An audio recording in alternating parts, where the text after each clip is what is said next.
tema de hoje, Murilo, ele é pouco explorado, sabe? A gente tem uma norma técnica de inspeção predial, ela traz um método só de priorização, então a gente vai comparar esse método da norma com outros métodos que o pessoal de mercado usa, né? Tipo o método Gucci e outros que têm publicado, e a gente vai comparar eles, né? Então, se você está assistindo agora e faz inspeção predial, se prepara, senta no computador, que eu vou disponibilizar para vocês uma planilha, né, do Excel, onde você já vai ter automatizado ali algumas classificações, e daí a gente vai aplicar em alguns cases que eu vou mostrar para vocês, tá bom?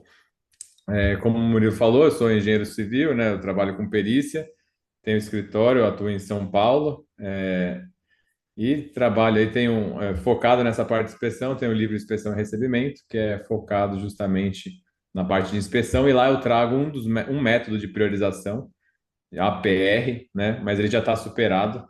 Então a gente vai ver aqui as superações dos métodos, tá bom? Deixa eu compartilhar aqui com vocês. Tá aparecendo? Tá Tá, já tá tudo aparecendo certo. já. Beleza. Então vamos lá. Metodologias de priorização. Vamos antes fazer uma contextualização, né? Vamos começar, né? A gente está num contexto aqui de inspeção predial, que nada mais é do que um check-up, né, da edificação. A gente vai analisar essa edificação como um todo, certo? Então, em geral, aparecem muitos problemas, né? A gente não está trabalhando com coisas isoladas que a gente consegue se aprofundar. A gente está analisando o paciente como um todo, logo, é muito possível que tenham muitos problemas. Então, eu não consigo a gente não vai conseguir ter tempo suficiente, né, e recursos suficientes para se aprofundar em tudo. Então, justamente que entra o método de priorização nesse contexto, né? Num cenário de grande volume de dados, de problemas, como eu ordeno isso para facilitar ali o meu cliente, certo? É, e daí, então, a gente tem aqui um fluxo, né? Basicamente, de dados que a gente vai ter numa inspeção predial, só para a gente ver o que a gente vai ter que trabalhar. A gente tem dados documentais, então a gente vai ter que analisar registros de manutenção, registros de reforma, alterações, documentos diversos, né, habites, alvarás, algumas licenças mais administrativas, né, operacionais da edificação. A gente tem os dados depoimentais, né, a anamnese, o depoimento, os dados coletados por entrevista, que vai ser a narrativa, né, do gestor predial, do zelador, do morador, que vão se queixar de alguns problemas, que vão relatar ali a percepção deles dessa edificação. E tem o grosso, né, o que é mais relevante e volumoso, que é a inspeção sensorial em campo, aonde sim a gente vai andar em toda a edificação, né? Então a gente tem vários volumes de dados que a gente vai ter que fazer associações, comparações, e isso vai resultar depois do nosso laudo técnico de inspeção predial, tá?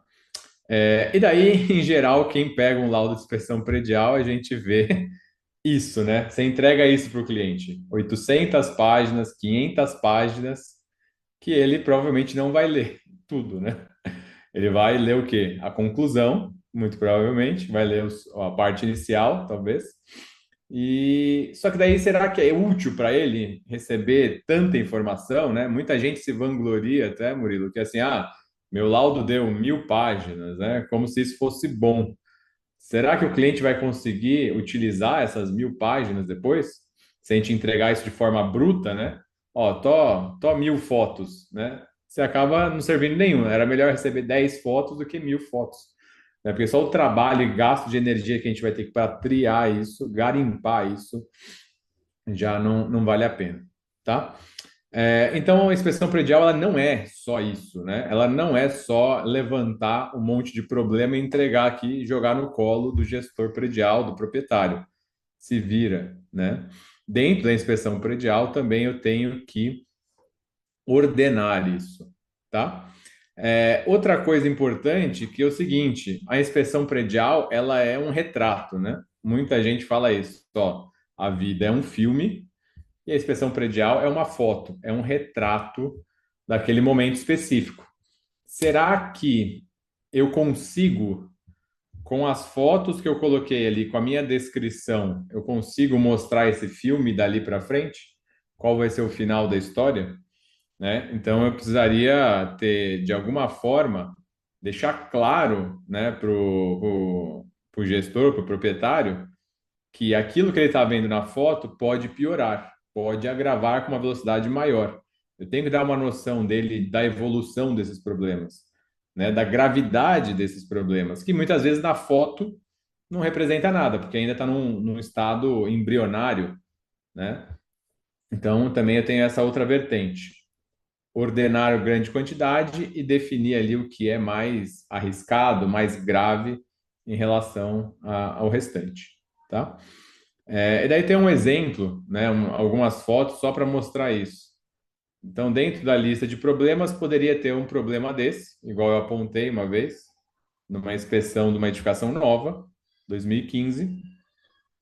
Um ano depois, não foi arrumado o que eu pedi, né, a criação de uma junta perimetral aqui, uma junta de dessolidarização, e apareceu uma fissura, né? Então, não fez o item e gerou uma fissura. E, por algum motivo, essa fissura também não foi arrumada.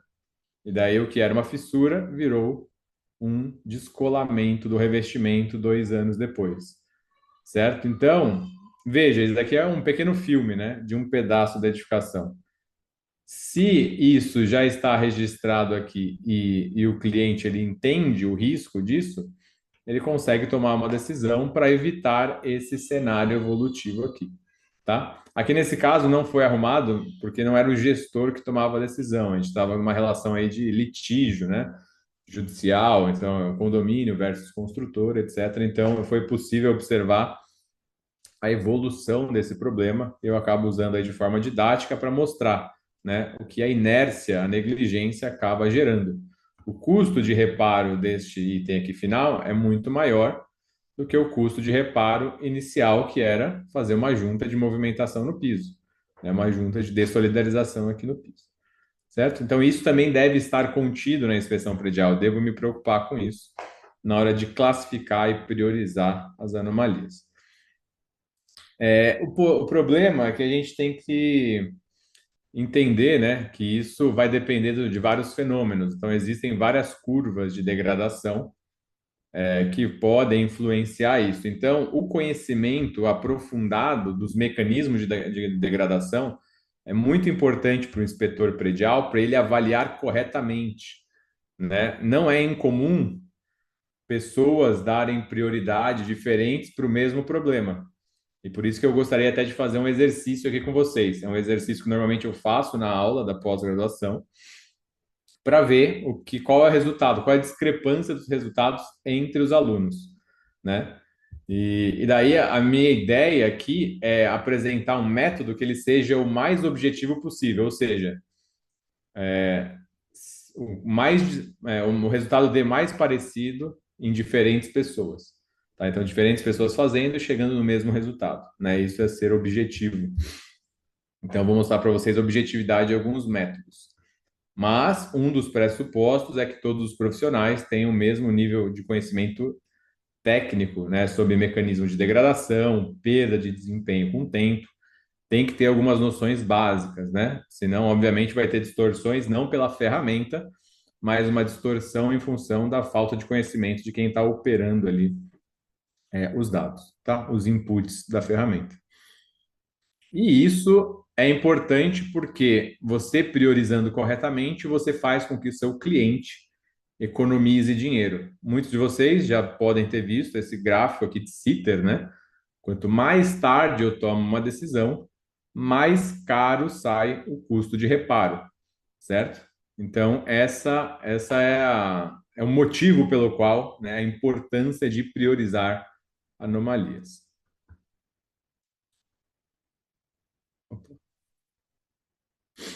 E isso não está só na publicação de Sitter, né? A publicação de Sitter ela tem um caráter mais didático, pedagógico, mas existem publicações como essa aqui, que é um estudo de caso de uma construtora, mostrando que o o custo de reparo ele está aumentando em função do tempo, tá? O custo de reparo unitário ele cresce em função dos anos de garantia. Então, no primeiro ano de garantia, o custo unitário de reparo é baixo, e com o passar dos anos de garantia para a construtora, esse custo de reparo unitário vai aumentando, certo? Então, isso daqui é uma representação empírica, né, de dados coletados de uma realidade que condizem com o gráfico ali de crescimento dos custos que o Sitter ele traz ali de forma mais ilustrativa, né?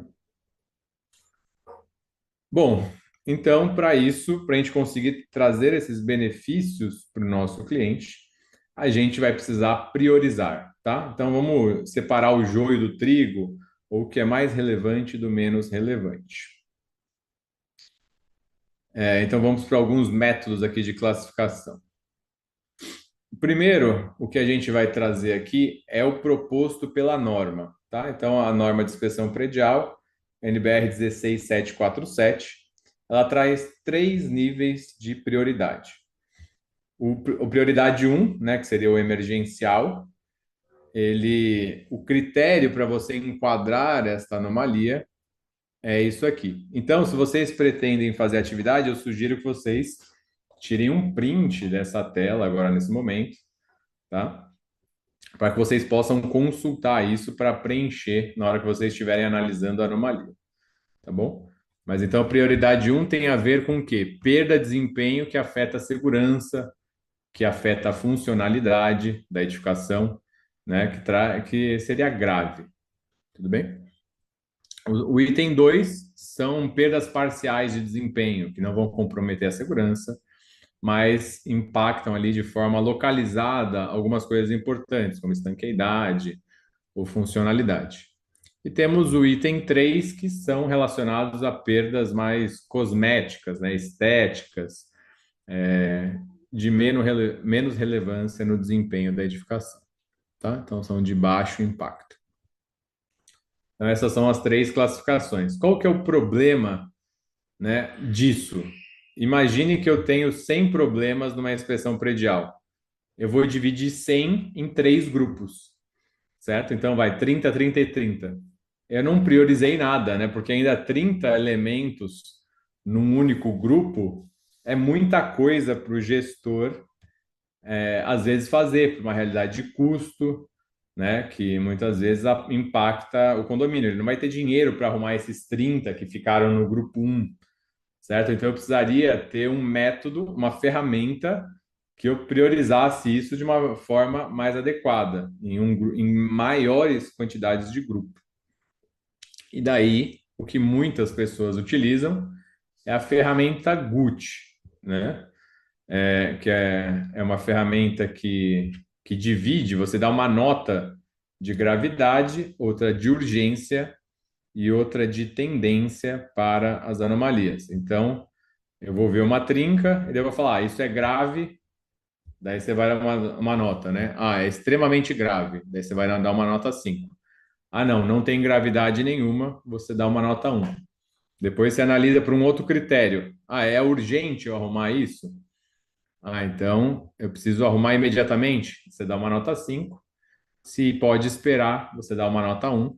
Se é mais ou menos, você dá uma nota 3. E por último, tendência. Ah, isso vai piorar muito rápido ou muito devagar, né? Tá mais estável ou tá mais progressivo?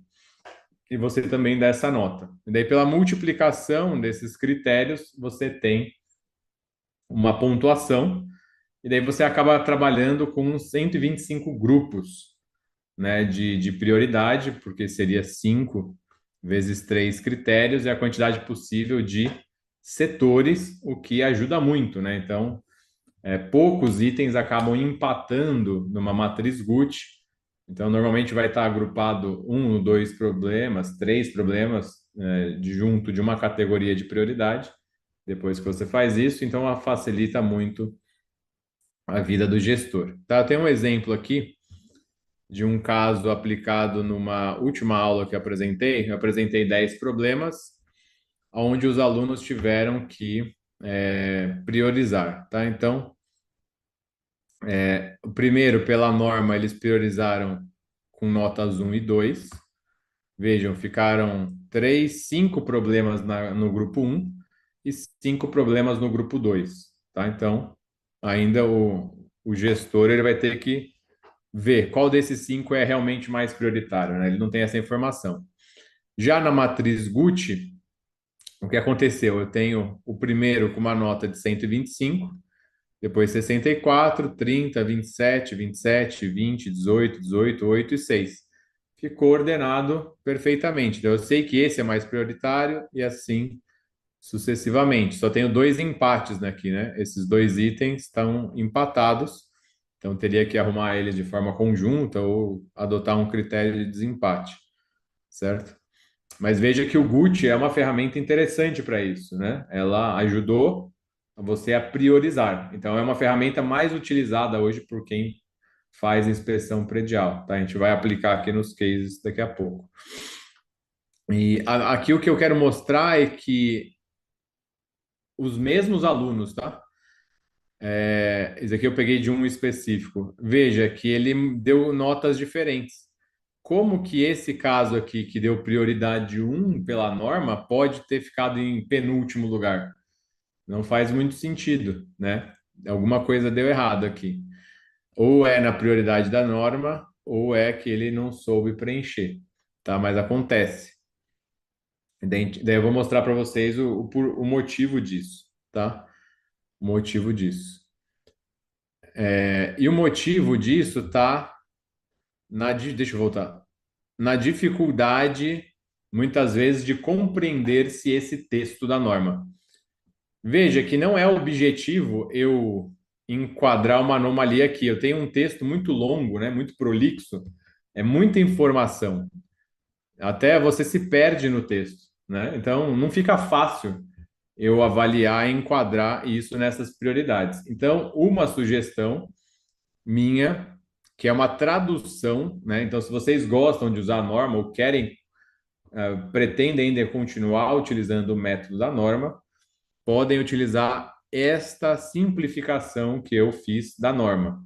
Tá? Eu publiquei isso no Manual de Engenharia Diagnóstica, onde o que eu fiz? Eu traduzi aquele texto em colunas, né, de desempenho, porque aquelas prioridades que a norma traz, elas estão basicamente falando impacto no desempenho.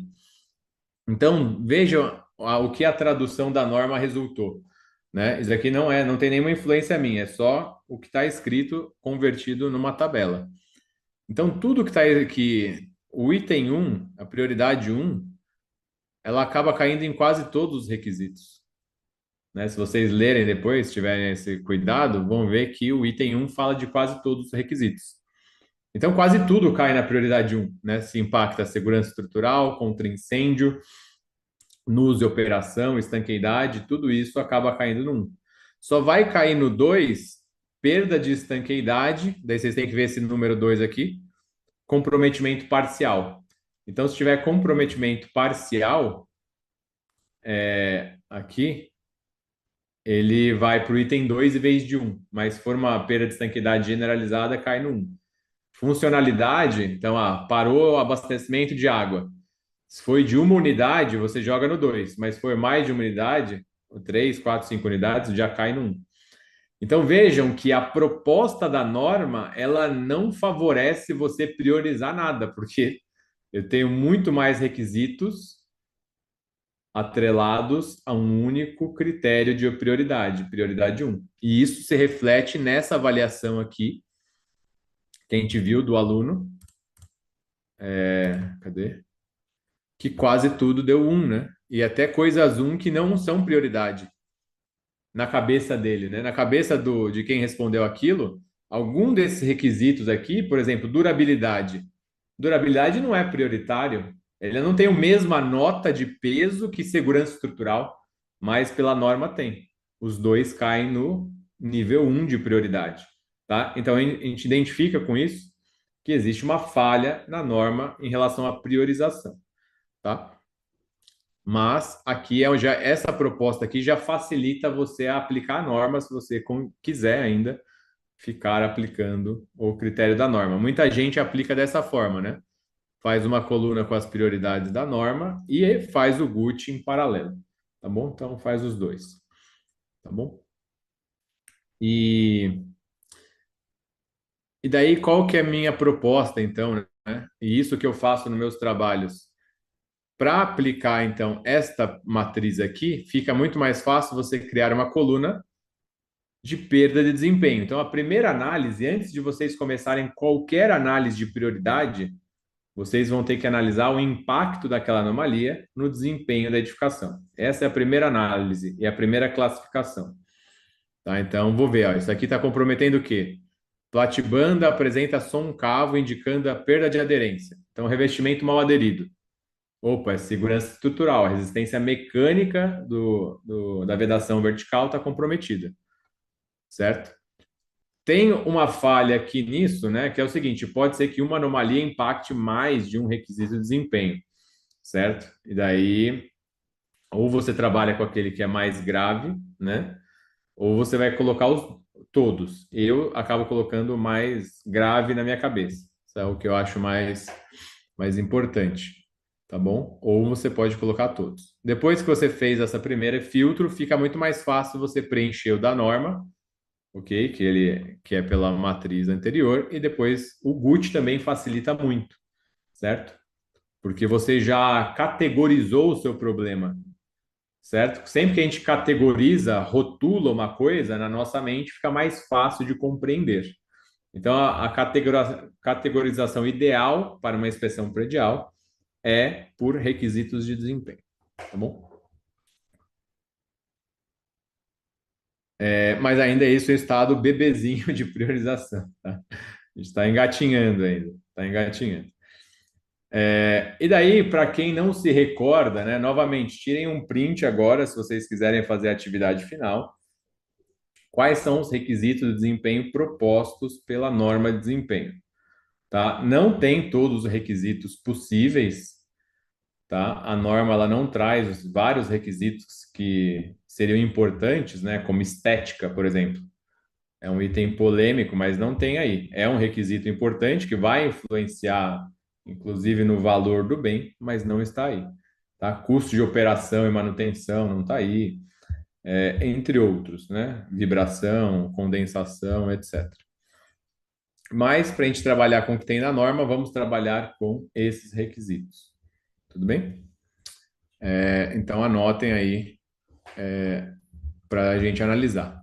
Partindo desse pressuposto, né, qual que é o método que eu estou sugerindo, né, que vai ser um pouco melhor que o GUT? Quem trabalha com GUT sente uma dificuldade em compreender a distinção entre urgência e tendência. Na verdade, existe uma sobreposição, né, de urgência e tendência, né? A urgência ela acaba influenciando na tendência e vice-versa, tá? E a gravidade também. Então, todos os três critérios do GUT, eles se sobrepõem de alguma forma, o que pode deixar confusa a classificação, tá?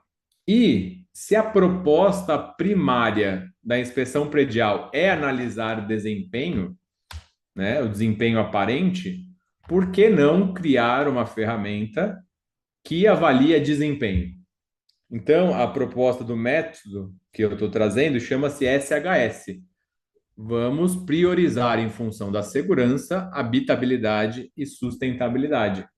Vamos dar uma nota para a segurança, uma nota para a habitabilidade e outra para a sustentabilidade. E com isso eu consigo priorizar baseado em desempenho, ok? Então, essa é a proposta que eu vou trazer para vocês. E o mesmo aluno que fez isso, né, ele vai dar uma nota para segurança, habitabilidade e tal, e vai, como se fosse o GUT, né, fazer a multiplicação dessas notas qualitativas, ele vai chegar aqui no nível de hierarquia das anomalias. Só que existe uma tendência dele desistir, né? Eu vou mostrar para vocês um experimento que eu fiz com duas turmas, que a variação de resposta entre os alunos reduziu-se quando eles trabalharam com a ferramenta SHS em comparação com a ferramenta GUT, tá? Então, a ideia aqui é reduzir subjetividade. Então, se ela reduz subjetividade, eu prefiro ela ao invés da GUT, tá bom? Então, vamos ver como isso funcionou, né? Depois eu vou explicar um pouquinho mais profundamente como se chega na nota do SHS. Mas basicamente, para eu chegar numa nota, eu tenho que passar por essa árvore de decisão aqui, tá bom? Então, qual que foi o meu raciocínio, né?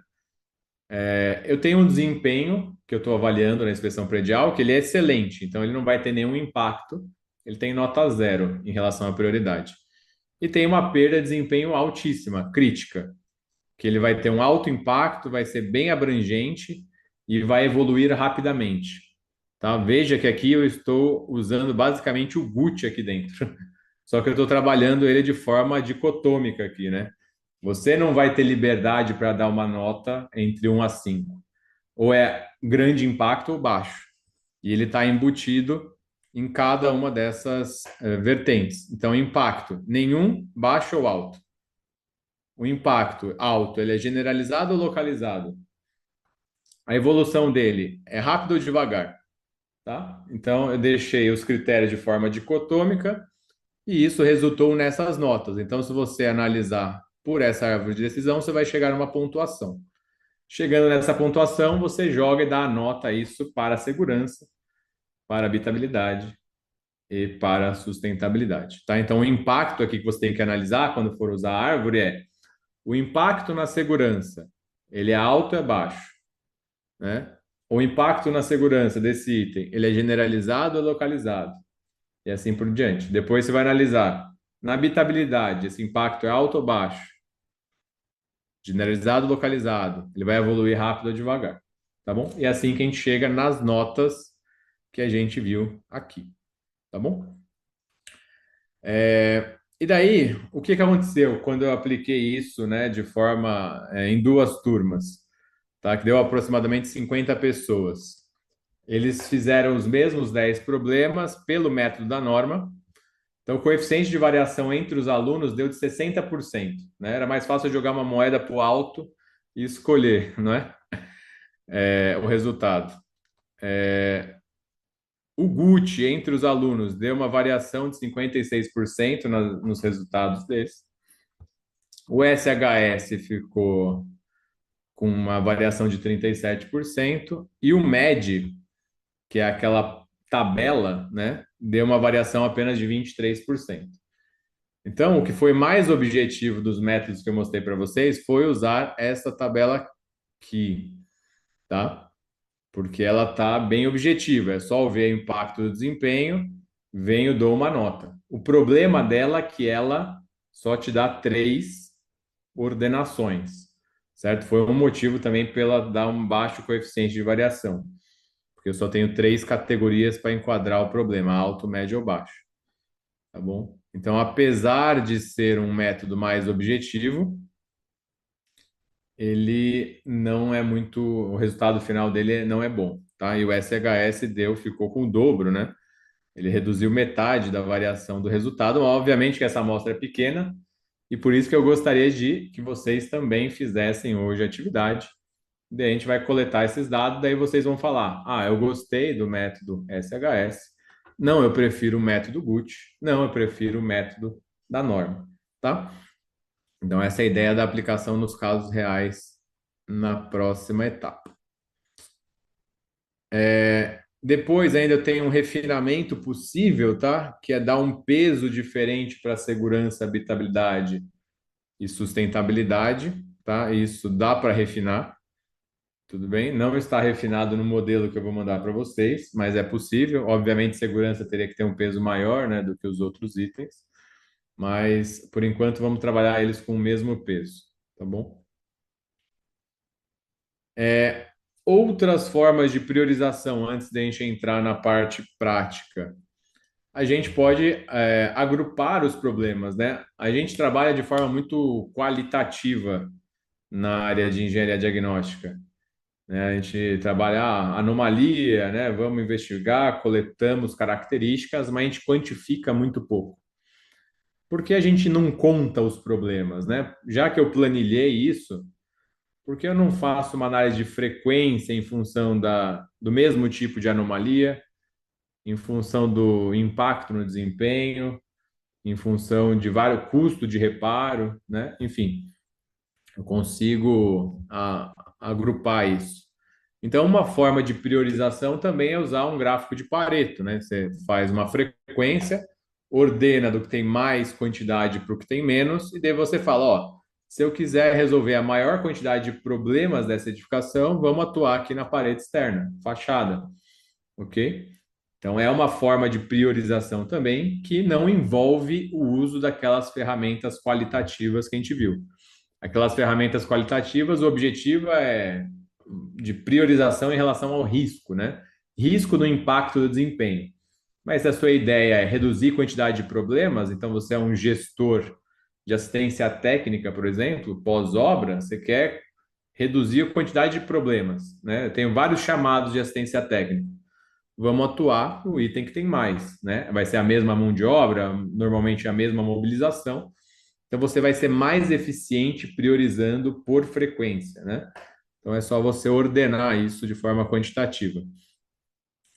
Essa ordenação pode ser por qualquer critério que você achar relevante, pode ser por custo.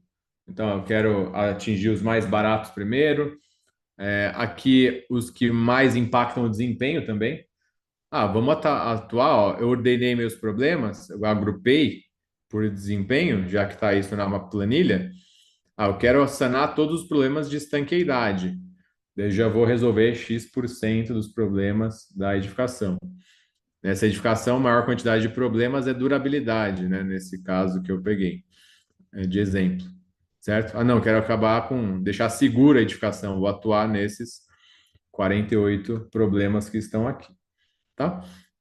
Então, seria outra forma de priorização, né? Poderia classificar isso por origem também, endógena, exógena, etc., até para definir responsabilidades. Então, seriam outros métodos aí alternativos de priorização, tá bom?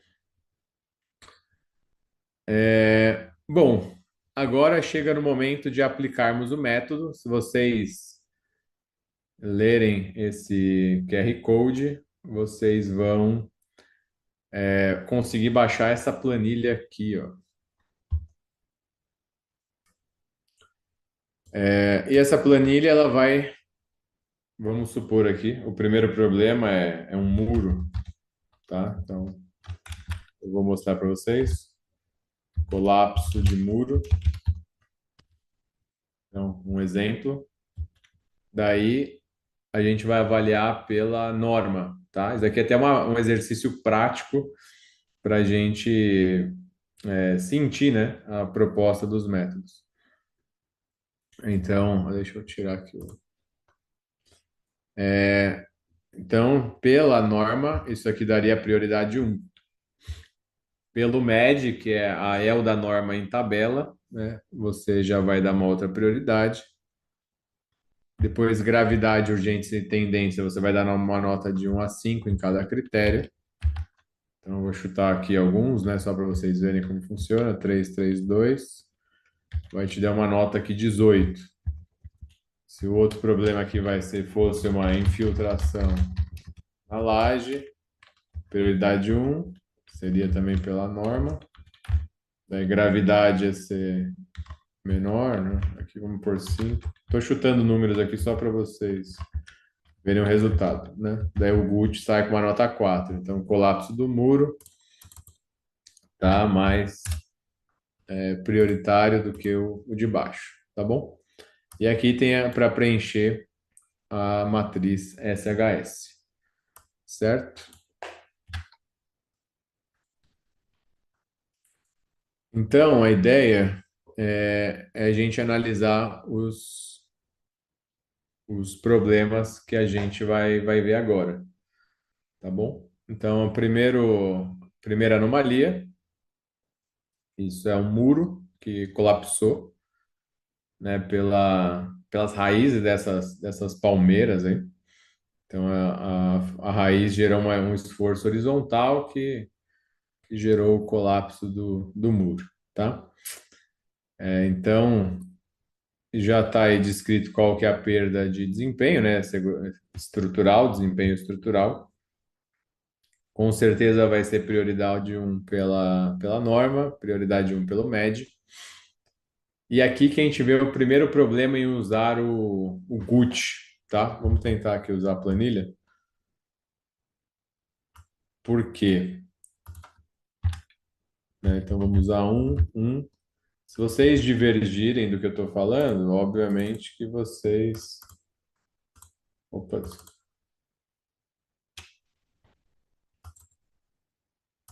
então vamos lá. Gravidade, isso. É grave? Muito grave, né? Colapsou, então gravidade máxima, extrema. Urgência. Urgência é alta também, né? Preciso recompor isso uma vez que colapsou.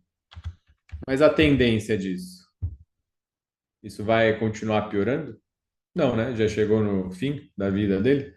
Então a tendência é um. E esse que é o problema do GUT, né? Porque em alguns casos, principalmente no limiar já do fim, ou quando já perdeu 100% do desempenho, ele tem uma nota baixa na tendência, o que distorce o indicador, tá? Então, quem usa com frequência o GUT identifica que muitas vezes existe essa distorção, né? Se você quiser usar a ferramenta sem adaptar, né? Fazer os ajustes pessoais, tá bom?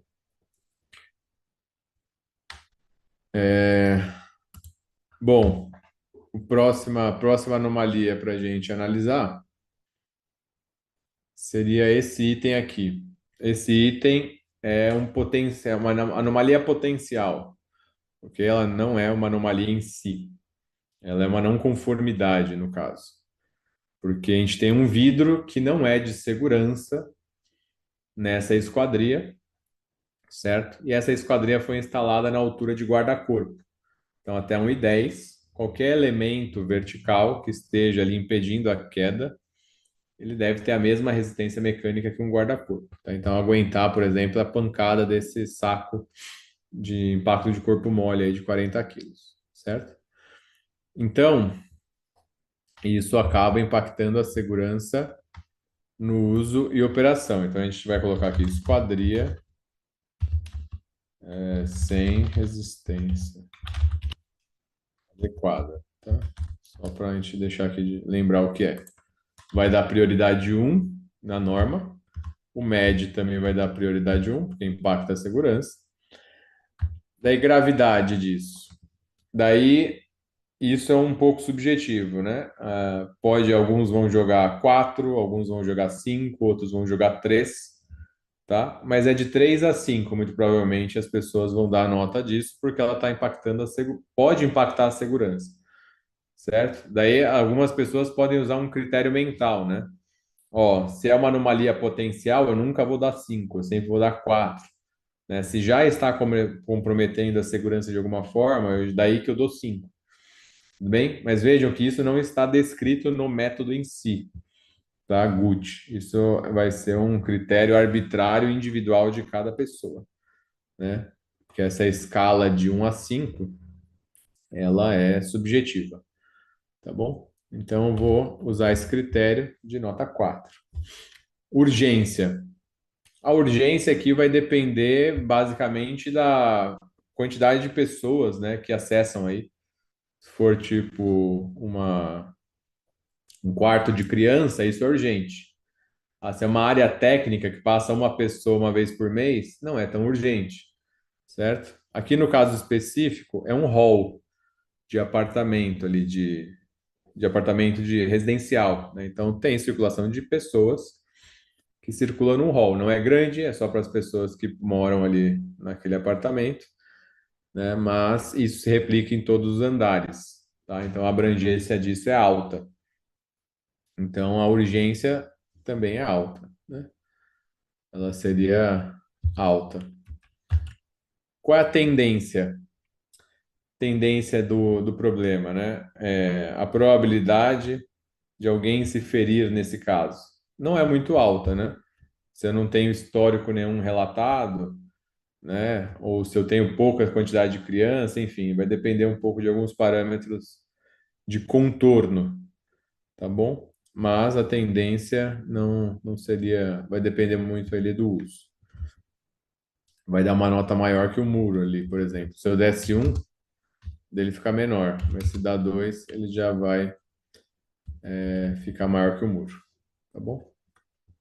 Vocês podem discordar do que eu estou fazendo, vocês vão fazendo da cabeça de vocês, só estou narrando, né? Aqui algumas situações. Vamos para o terceiro problema. Isso aqui é um shaft de hidráulica e segundo a norma, né, do Corpo de Bombeiro, é necessário ter um elemento intumescente nas tubulações poliméricas, né, ou que derretam no caso de incêndio, para fechar o buraco que vai ficar, certo? Então, no incêndio, as tubulações vão derreter e o fogo pode passar pelo buraco. E no requisito de compartimentação vertical, é preciso, se a tubulação tiver mais de 40 milímetros, que esse buraco seja fechado, tá? Então, a solução seria a instalação desse anel intumescente, ok? Um anel ali, uma fita, enfim, tem várias soluções de compartimentação e selagem para isso, tá bom? Então, não tem. Daí a gente vai preencher de novo. Então, a gente vai colocar aqui selagem, porta, fogo, tubulações. Pelo nosso amigo da norma, se impacta a segurança, que a segurança contra incêndio é nota 1, tá? A gravidade disso é grave, né? Porque ele impacta a segurança, só que ele é potencial, então vai ser pelo nosso critério aqui, vai ser 4. Urgência. A urgência, ela, ela depende, né? Vai depender. Essa área tem uma chance maior ou menor de pegar fogo, né? Então, qual que é o risco de pegar fogo nesse prédio? Vai depender um pouco do uso, né? Se a gente estiver falando aqui no nosso caso que é residencial, a- o risco é baixo, até pelo um critério mais objetivo do bombeiro. O risco baixo, diferente de um industrial, tá? Então, a urgência disso aqui vai estar entre 2 a 4, tá bom? 2 a 4. Daí, vamos colocar 3, que é o meio do caminho. Tendência. A tendência é só se tivesse também, igual no caso anterior, né? Como é potencial, tem a ver também um pouco com a tendência de dar um problema, né? O risco de dar um problema. A sobreposição com a urgência, né?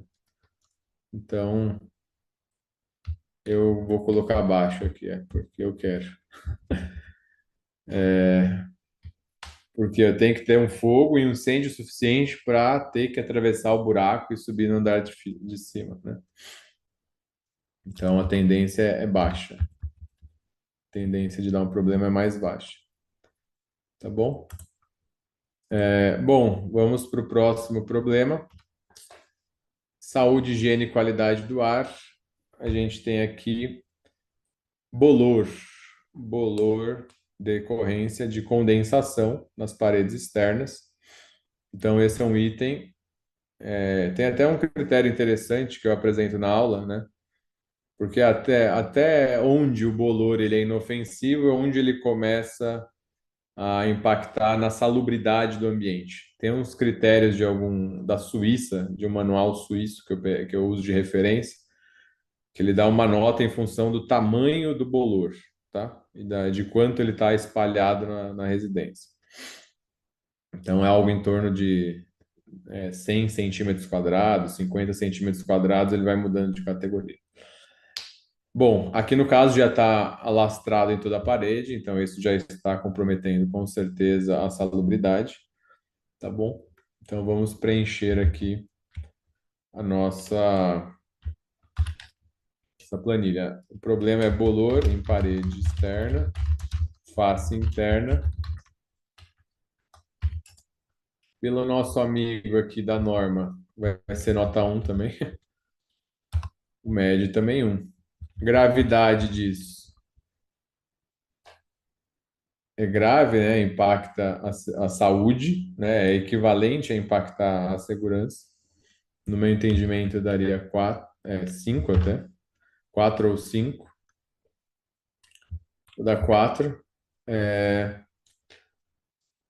qual que é a urgência disso? É alta, né? Principalmente porque isso aqui é um quarto, tem pessoas dormindo, morando aí. Então é grave, porque a exposição a isso pode gerar várias doenças respiratórias. E a tendência da evolução disso é piorar, é alta, né? É entre 3 e 5. Se você não trata o foco ou a causa da umidade, ela vai se agravando, tá? Eu vou dar nota 3, porque o mecanismo não é tão veloz assim, tá bom? Deu 60, foi o mais prioritário aqui, se a gente for avaliar. Depois vocês me falam o que deu no de vocês, tá? Bom, quinto item, funcionalidade. Aqui eu tenho uma tubulação e ela está parcialmente obstruída. Isso foi possível de ser observado com uma câmera termográfica, tá? Então, tinha passado fluido e depois ficou retido ali a umidade, a água que tinha passado num trecho, porque tem um material sólido ali retendo essa umidade, tá? Então, até uma opção bem interessante para ser usada na inspeção predial, né? Ela está te dando uma visão de raio-x aqui nesse caso específico. Aqui no caso é uma tubulação de água pluvial do térreo, tá? Então, é o térreo, uma área externa de um condomínio. Então, é uma tubulação, um dos ralos, né? Um dos ralos. Então, a gente vai colocar aqui tubulação hidráulica pluvial parcialmente destruída. Então, pelo requisito da norma, isso daqui impacta a funcionalidade, ok? E de forma localizada, tá? Então seria 2. Gravidade, isso não é grave, né? Isso não é grave, então a nota vai de 1 a 2, tá bom? Em relação a comprometer a qualquer coisa, vamos por 2.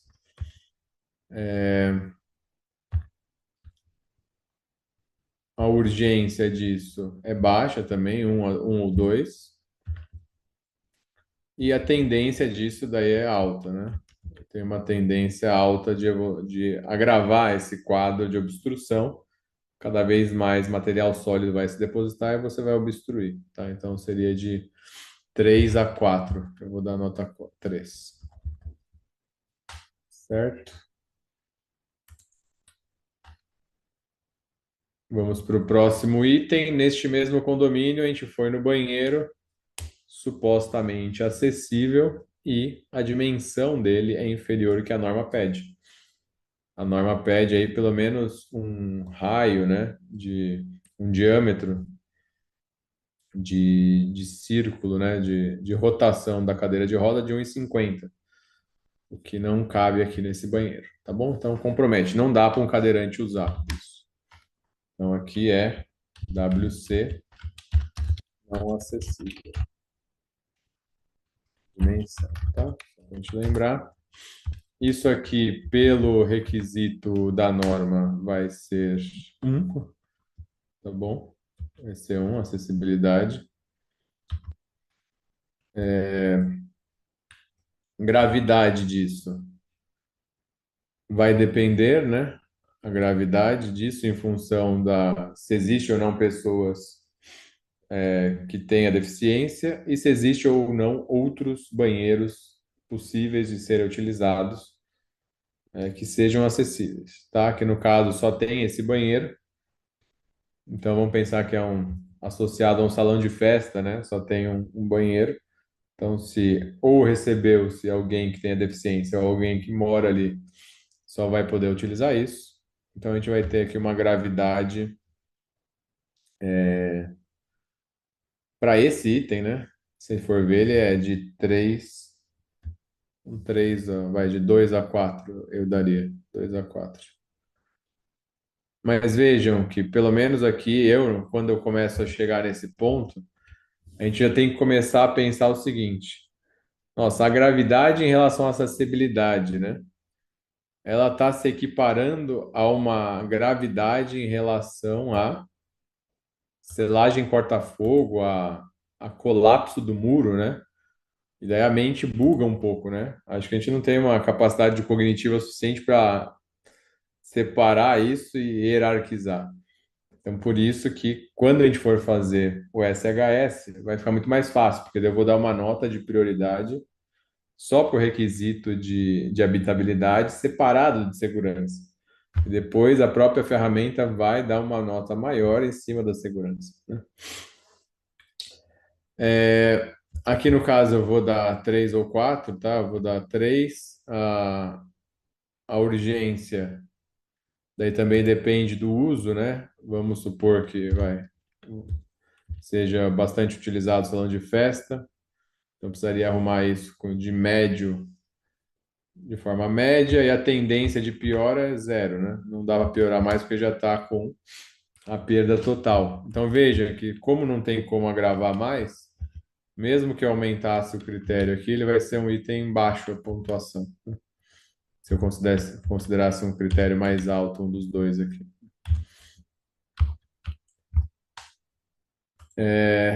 Bom, item 7, estanqueidade. Tá? Então a gente não está se preocupando com o descolamento de pastilha em si, mas o trecho já descolado, ok? Partindo do pressuposto que não tem o risco de cair o revestimento. Vamos focar na estanqueidade disso. Então, ausência, revestimento, cerâmico, fachada. Trecho, né? Trecho. Isso aqui, como compromete a estanqueidade pela norma e é localizado, é 2. Gravidade disso. A gravidade é infiltrar dentro do ambiente. Ali vai pegar um banheiro em um quarto, tá? Pedaço de um quarto e o banheiro. Então a gravidade vai ser aí de 2 a 4, né? Vamos colocar 4. Impacta muito na percepção do usuário. Urgência é alta, né? É 5, 4 a 5. E a tendência é só agravar, né? Quanto mais chover, mais vai agravar. Então, 4 a 5 também. Tá bom? Chegou a maior pontuação por enquanto até agora. Poderia, com pequenas oscilações para 4, que vocês decidirem. Item 8, durabilidade. Aqui é o muro externo, sem roof e sem uma calha aqui nesse telhado, que está induzindo um fluxo localizado de água no muro. Então, esse fluxo, essa retenção de umidade vai degradar precocemente a pintura nesses pontos, ok? Então, na verdade, é uma perda de durabilidade precoce em pontos localizados da vedação vertical externa. Tá bom? Então, vamos colocar aqui, simplificadamente, muro simples, mais ausência de calha. Isso aqui, pela norma, seria 2, tá? Porque é localizado. A gravidade disso é baixa, né? É bem pouco grave, seria 1 ou 2. Eu vou colocar 1. Urgência, o mecanismo de degradação de muro assim nesse fluxo é baixo, é 1 ou 2. Tá? Vou colocar 1. A tendência é de evolução, obviamente, crescente, então de 1 a 3. Vou colocar 2. Tá?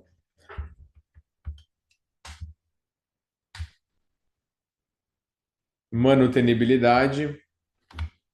Aqui é o seguinte, esse prédio, a única forma de fazer manutenção nas fachadas é instalando andaime. Tá? Não tem ancoragem na cobertura e não precisaria ter pela altura, é um predinho baixo, tá? Com menos de 12 metros de altura. Só que os moradores do térreo resolveram colocar telhados, certo? Então é impossível montar um andaime e fazer a manutenção necessária na fachada, tá?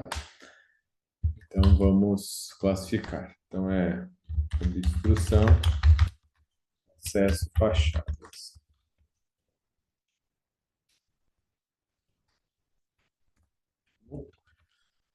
Manutenibilidade pelo MED, ele vai cair no. Não me lembro. Vamos ver aqui.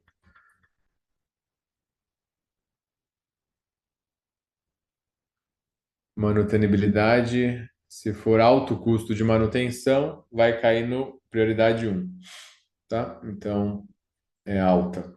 Se for baixo, vai para o média. Então, vamos voltar lá.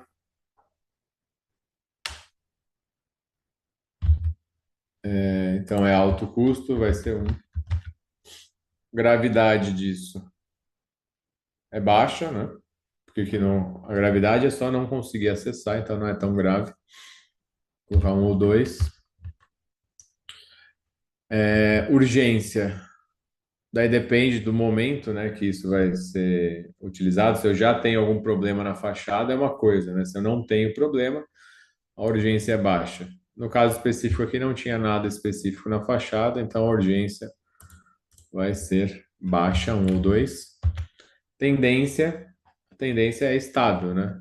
Ou, não, melhor, a tendência é outras pessoas instalarem telhado do lado e ficar pior a situação. Tá bom? Então a gente pode colocar aqui 1 ou 2. Tá bom? Então vejam que ficou com uma pontuação baixa. Último item. Opa.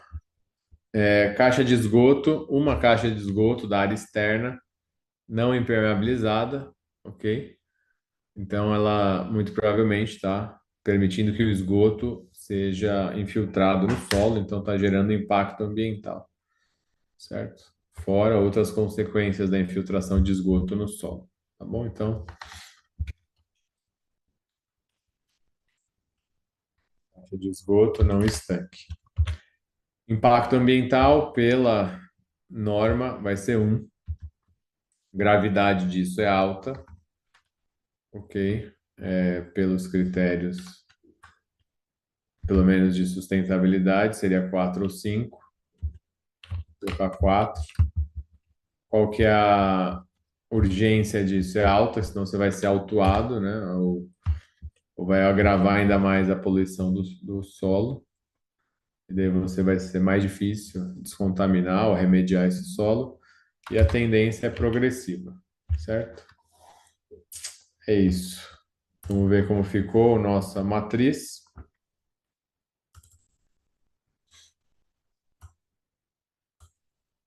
A gente vai priorizar pelo Gucci. Opa, foi invertido. Então, primeiro ficou o problema da fachada, empatado com a caixa de esgoto, né? O que é bem interessante. Bolor, a esquadria, o muro colapsado, né? O que não faz sentido, esse aqui, né? Está discrepante. Selagem corta-fogo, tubulação hidráulica parcialmente obstruída, banheiro não acessível, obstrução de acesso à fachada e o muro sem rufo, né? Então, esses aqui, no final, ficaram condizentes.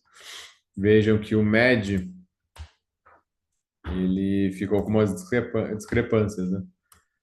A ausência de revestimento cerâmico, que foi a prioridade 1 no Gucci, ele ficou pela norma, ele ficaria no segundo grupo. Bom, eu vou ordenar pelo que a gente viu, tá? Para Uhum. facilitar a nossa análise do SHS.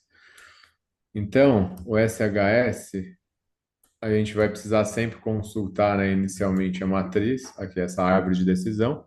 Sim, Então vamos lá, o muro. A gente vai ter que analisar. É demorado, né? Isso é uma coisa, ele é mais demorado do que o Gucci, porque eu vou ter que analisar as 3 vertentes separadamente. Então vamos analisar a segurança. O sim. muro, em relação à segurança, ele teve um impacto alto, baixo ou nenhum? No Entendi. caso, alto. Alto. Foi generalizado ou localizado? Uhum. Então, ali no, pensando em condomínio como um todo, é localizado. Sim. Ele vai evoluir rápido ou devagar? ele já não vai evoluir, então ele vai ter uma nota 8, Uhum. tá? Então, 8. Aí, Gross, se você achar que vai ficar muito extenso, que não dá para fazer, faz pelo menos umas duas linhas, que aí o pessoal, né, Tá. Uhum. consegue pegar a métrica. Beleza. Vamos fazer esses dois, então, É, o muro isso, e a isso. esquadria. Exato, que a galera pega o entendimento. Isso. Habitabilidade agora. Então, habitabilidade é os itens que envolvem conforto, né, saúde, acessibilidade e funcionalidade. Então, na verdade, o impacto na habitabilidade foi alto, porque ele não existe mais a função do muro, né? Ele perdeu a funcionalidade, então compromete conforto, etc. De forma localizada também, e ele vai evoluir também de forma devagar, né? Porque ele não vai evoluir no caso. E sustentabilidade, que tem a ver com os requisitos de manutenibilidade e durabilidade, ele não é mais durável, então, porque já foi, né? Então o impacto é alto, localizado, e também ele não vai perder mais durabilidade, também deu 8, tá? Então aqui pelo SHS ele deu uma pontuação 512. Vamos comparar com. Vamos ver se ele desempata algum item que tinha empatado. Ó, vamos comparar ele com ausência de revestimento na fachada, pode ser? Boa. Tinha dado uma pontuação, vamos ver como vai dar aqui. Segurança. Veja que eu já estou avaliando de uma forma diferente a gravidade, né? A gravidade, quando eu analisava a fachada sem a cerâmica no outro, eu tinha que focar na estanqueidade ou em algum outro critério. Mas vamos supor que não tenha risco de descolamento, como eu tinha falado. Então, o impacto da ausência de revestimento na segurança é baixo, né? É baixo, porque É ela baixo. não vai É, cair. É baixo. Localizado, só que vai evoluir. Pode, com o tempo, essa água infiltrar e gerar um descolamento no futuro. Então, isso. aqui no final ela vai para o rápido. Deu uma nota 5. Habitabilidade. Daí sim, o impacto alto, né? Tá entrando água. Uhum. Localizado, porque é só no apartamento. E vai evoluir rápido. Deu uma nota 9. Sustentabilidade, o impacto alto ou baixo. Se está exposto, né? Vai se É, degradar muito mais rápido. Então, impacto alto, localizado e rápido. Nota 9 também, né? Porque a tendência de agravamento. Ele ficou com uma pontuação de 405. uhum. Então, a E era ordenação, quanto? o muro, 405. 405. E veja que, pelo menos na minha cabeça, ó, vamos ordenar aqui, faz mais É, sentido o muro ser o primeiro do que a fachada, certo? sim, era isso que eu tava vendo agora. Ele inverteu, né? Exato. E Então, aí, fez mais sentido que o Gucci. sim. Pelo menos nesses Pronto, esse ponto modelos foi que eu bom. testei aqui. E a única coisa ruim dele, que eu não sei como melhorar, né? Daí eu até aceito sugestões, é que tem que ficar analisando primeiro, né, item a item, né? E essa Sim, árvore aqui, o que dá para automatizar, obviamente, né? Com um dá. aplicativo, alguma coisa, daí fica mais fácil. Por isso que, na verdade, eu pensei em criar esse método porque o Gucci eu via que tinha falhas, né? Hum. E daí é o que eu entendi. Ele não está fazendo a mesma leitura que a norma está pedindo, que é uma análise de desempenho. Então, daí que veio essa ideia. Pedro, obrigado aí pelo convite. Obrigado, Léo, pelo convite. Parabéns pela iniciativa novamente, né? Muito boa essa ideia dessas pequenas aulas, né? Uma aula, esse é um pedaço da nossa aula de inspeção predial, então espero que vocês tenham gostado também e apliquem o método, né? E justamente me chamem, compartilhem, me deem ideias para a gente melhorar cada vez mais a nossa área.